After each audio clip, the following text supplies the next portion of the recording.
You know, law cases, they come at you from all directions, and this was sort of a larger one which came into our office when recently after I joined up with Cohen Rasnick Meyerson, now to add my last name to the roster. Right. Yeah, so there have been some interesting cases. Would you like to? Well, Yeah. you had a case that's sort of bigger than life, isn't it? Well, you know, this was an interesting one. As I frequently do, I'm handing out my business cards and looking for opportunities to market the firm. And I came across a boxing promoter and a boxing manager from your hometown of Montreal, in fact.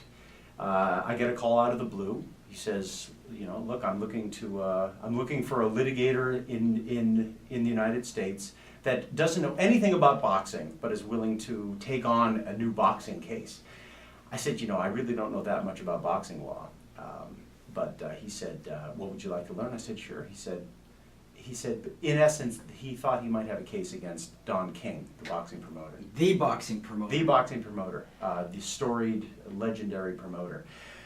I took a look at the case. He represented a boxer, a Haitian-Canadian boxer by the name of Bermain Stavern, who was ranked #1 by the WBC, the World Boxing Council, and believed that he was not given his opportunity to box for the actual gold belt. So he was a contender, but was being denied the ability actually to contend. So I looked into it, and lo and behold, there was substantial merit to this nexus of contracts that he had signed with Mr. King and Mr. King's son and Mr. King's company. And eventually I sued Don King and his son and his company and his assistant in federal court in Manhattan. Got assigned to Judge Etkin, very interesting judge, used to work with Bill Clinton.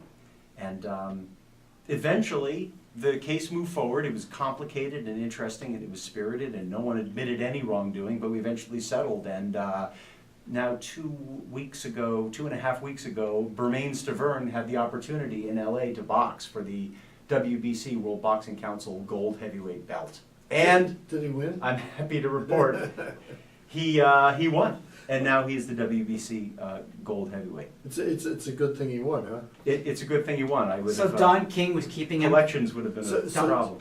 Don King was keeping him from getting his natural title. Well, I must stress that this was disputed, of course, Right. And no party admitted any liability whatsoever, and it was a spirited debate on both sides in front of the judge and behind the scenes. But eventually, we were able to resolve the lawsuit in a manner that was amicable, which is always a nice way to resolve lawsuits, and now we've all moved forward. So